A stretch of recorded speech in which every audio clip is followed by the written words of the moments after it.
अध्याय 14 असाधारण खिलाड़ी का शारीरिक गठन।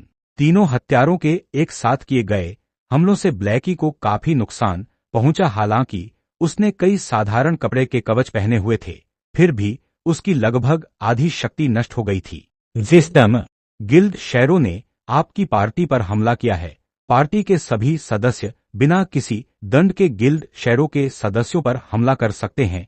अवधि 1 घंटा। मैं तुम लोगों से लड़ूंगा। ब्लैकी जानता था कि उसकी मृत्यु निश्चित है।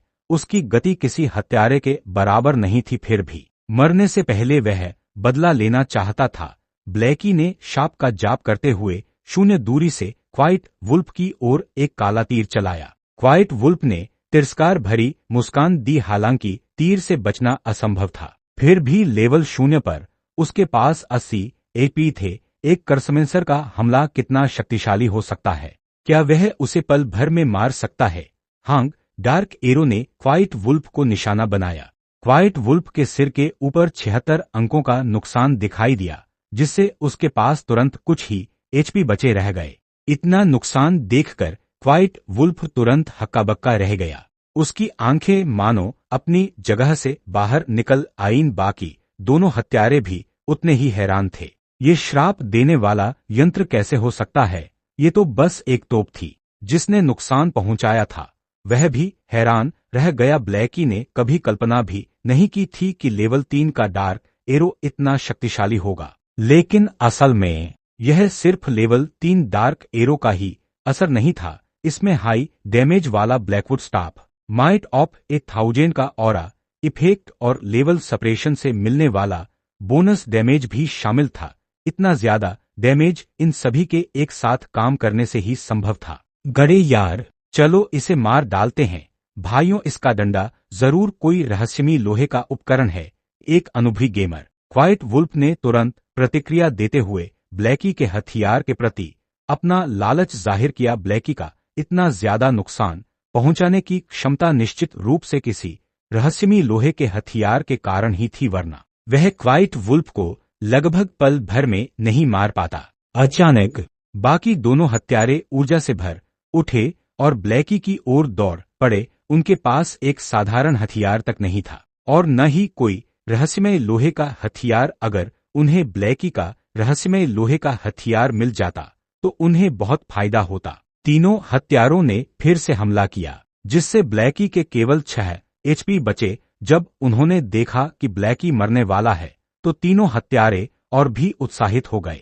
रहस्यमय लोहे का हथियार अब उनके हाथ लगने ही वाला था। इसी क्षण अविश्वसनीय गतियों के साथ शीफेंग सामने प्रकट हुआ और ब्लैकी को रोक दिया। 3 तलवार के वारों ने तीनों हत्यारों के हमलों को रोक दिया, जिससे 3 चिंगारियां निकलीं। तीनों हत्यारे पीछे की ओर उड़ गए। हत्यारों के सदमे से उबरने से पहले ही उनकी आंखों के सामने बिजली की लकीरें दिखाई दी। हवा में तैर रहे हत्यारों पर बिजली की 3 लकीरें गिरी। उनके तीनों सिरों पर क्रमशः 32, 41 और 50 का नुकसान दिखाई दिया और उनका एचपी घटकर 0 हो गया।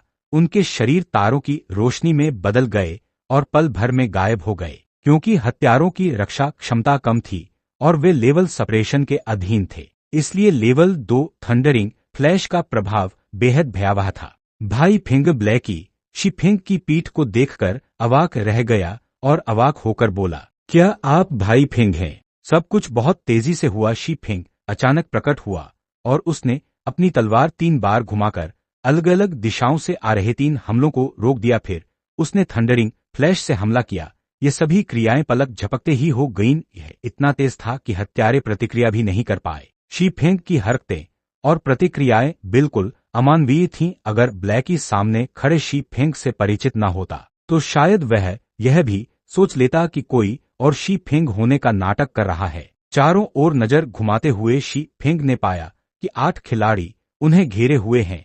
इन खिलाड़ियों का नेतृत्व फ्लेमिंग टाइगर कर रहा था। शीफेंग अब पीछे रुकने की हिम्मत नहीं कर सका और जल्दी से बोला, तुम अभी भी असमंजस में क्यों हो? चलो चलते हैं। शीफेंग ने फास्ट एंड निम्बल को सक्रिय कर दिया था, जिससे उसके शरीर की स्वतंत्रता पूरी तरह से मुक्त हो गई थी। हालांकि भले ही उसका शरीर उसके विचारों के अनुरूप प्रतिक्रिया करने में सक्षम था, लेकिन उसके वास्तविक शरीर के गुण बहुत कम थे। उसे अपने शरीर को नियंत्रित करने में बहुत कठिनाई हो रही थी और यह मानसिक रूप से भी थका देने वाला था। 2-3 बार विस्फोटक युद्धाभ्यास करना संभव था, लेकिन इसे लंबे समय तक करना निश्चित रूप से असहनीय था। दुश्मनों में कई हीलर और प्लेट आर्मर पहने हुए जॉब्स भी शामिल थे।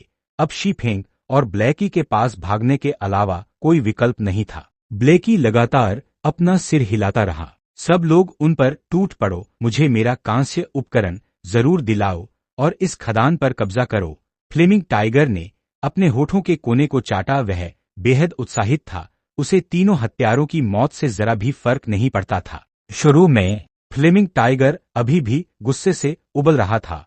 उन्होंने डार्क मून वैली में शी फेंग और उसके साथी की तलाश में घंटों बिताए थे, जिससे उनकी लेवलिंग की गति काफी धीमी हो गई थी। हालांकि उन्होंने गलती से शी फेंग और ब्लैकी को राक्षसों को मारते हुए देख लिया था। पहले तो फ्लेमिंग टाइगर उन दोनों को घेरकर तुरंत मार डालना चाहता था, लेकिन जब उसने ब्लैकी को गुफा के प्रवेश द्वार पर धुएं के बादल का इस्तेमाल करके चौथे स्तर के कोबोल्स को मारते देखा, तो फ्लेमिंग टाइगर खुशी से लगभग मर ही गया। शी फेंग के प्रति उसकी नफरत भी आधी से ज्यादा कम हो गई थी। वह शी फेंग को इतनी महत्वपूर्ण जगह देने के लिए धन्यवाद भी देना चाहता था। उच्च स्तर के राक्षसों को मारना कितना मुश्किल होता है, यह बात जगजाहिर थी। अगर वह चौथे स्तर के राक्षसों को बिना किसी नुकसान के मार सकता, तो उसकी लेवलिंग की रफ्तार बेहद तेज होती। 10 घंटे से भी कम समय में वह बाकी खिलाड़ियों का नेतृत्व कर रहा होता।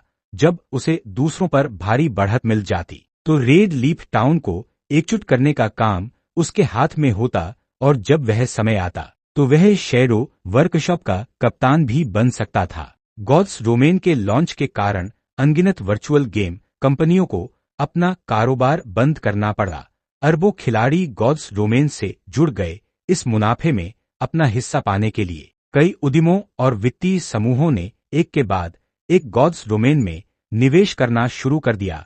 गॉड्स डोमेन को दुनिया का सबसे लाभदायक वर्चुअल गेम कहा जा सकता है। फ्लेमिंग टाइगर सोच रहा था कि वह रेड लीफ टाउन में कैसे अपनी अलग पहचान बनाएगा।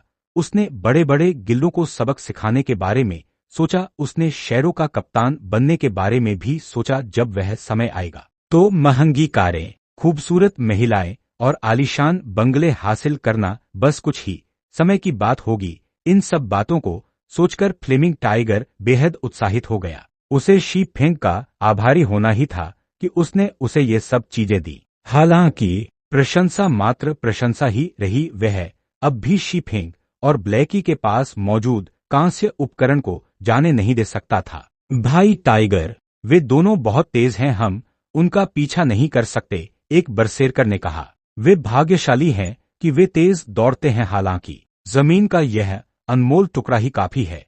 खदान को देखते ही फ्लेमिंग टाइगर की आंखें चमक उठीं।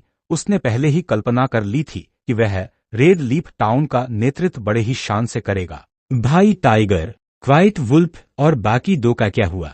वे तीनों लेवल 0 पर वापस आ गए। उन्होंने स्किल प्रोफिशिएंसी में भी काफी कमी देखी, एक एलिमेंटलिस्ट ने पूछा। फ्लेमिंग टाइगर ने अपने अधीनस्थ पर आंखें घुमाते हुए पूछा, क्या यह कोई समस्या है? तुमने अभी अभी देखा भी है, धुएं के बादल के भीतर मौजूद कोबोल्ड दूर से हमला करने पर खिलाड़ियों पर हमला नहीं करेंगे। वे लेवल 4 के राक्षस हैं, लेवल बढ़ाना आसान होगा, इसलिए उन्हें जल्दी से यहां बुलाओ। ब्रदर टाइगर अभी भी सबसे समझदार है, इतनी कीमती जगह ढूंढने में सक्षम होने के कारण। ब्रदर टाइगर निश्चित रूप से शैरो में नंबर 1 व्यक्ति बन जाएगा। एलिमेंटलिस्ट ने फ्लेमिंग टाइगर की चापलूसी करते हुए कहा। दफा हो जाओ, शैरो में नंबर 1 व्यक्ति? मैं भगवान के क्षेत्र में नंबर 1 व्यक्ति हूं, फ्लेमिंग टाइगर ने गुस्से से जवाब दिया। शैरो के अन्य सदस्य भी एक एक करके सहमत हो गए और एलिमेंटलिस्ट पर गलत जूते को चाटने के लिए हंसने लगे। कुछ ही देर बाद 3 जादूगर खिलाड़ियों ने दूर से हमला करना शुरू कर दिया। बाकी खिलाड़ियों ने राक्षसों को धुएं के बादल में फंसा लिया। फ्लेमिंग टाइगर के आदेश पर उन्होंने व्यवस्थित ढंग से कोबोल्स को मारना शुरू कर दिया। वाह, यह तो बहुत बढ़िया है। इतने सारे लोगों के साथ कोबोल्ड का EXP साझा करने के बाद भी मेरा अनुभव 2% बढ़ गया। भाई टाइगर, ये तो वाकई शानदार है। ये राक्षस अयस्क और ढेर सारा पैसा भी देते हैं। इतना ही नहीं, ये कोबोल्ड्स जल्दी जल्दी दोबारा पैदा भी हो जाते हैं। हम यहाँ बिना किसी सीमा के लेवल 6 तक पहुंच सकते हैं। तब तक हम शैरो गिल्ड रेड लीफ टाउन के नंबर 1 गिल्ड बन जाएंगे। शैरो के सदस्य खुशी से हंसने लगे। कुछ ही घंटों में वे सभी लेवल 6 तक पहुंच जाएंगे। रेड लीफ टाउन में वे अन्य गिल्डों को कैसे हराएंगे, यह सोचकर ही उन्हें बहुत अच्छा लग रहा था। मेरा साथ देने के लिए खुद को भाग्यशाली समझो। बाकी टीम लीडर तो कुछ भी नहीं है। समय आने पर मैं शैरो का कप्तान बनूंगा। फ्लेमिंग टाइगर बहुत खुश था। अनुभव में इतनी बढ़ोतरी के साथ उसे लेवल 2 तक पहुंचने में 1 घंटा भी नहीं लगेगा, जिससे उसकी पिछली हार की भरपाई हो जाएगी। इसी बीच पास ही स्थित क्रिमसन स्टार माइन में ब्लैकी गुस्से से अपने दांत पीस रहा था। भाई फेंग, क्या हम इसे यूं ही जाने देंगे? यह जानकारी बड़ी मुश्किल से एक बीटा टेस्टर से मिली थी, लेकिन अब इससे ये लोग फायदा उठा रहे हैं। इसके बारे में सोचकर ही मुझे गुस्सा आता है। शैरो के ये लोग तो बिल्कुल बेशर्म हैं। शुक्र है कि मैं उनके साथ नहीं जुड़ा। शीफेंग ने सिस्टम पैनल की घड़ी को देखते हुए सिर हिलाया और उदासीनता से मुस्कुराते हुए कहा, उन्होंने मेरी चीजें चुराने की हिम्मत की। अभी उन्हें इसका आनंद लेने दीजिए। थोड़ी देर में हम उन्हें बता देंगे कि सुख के बाद दुख आता है।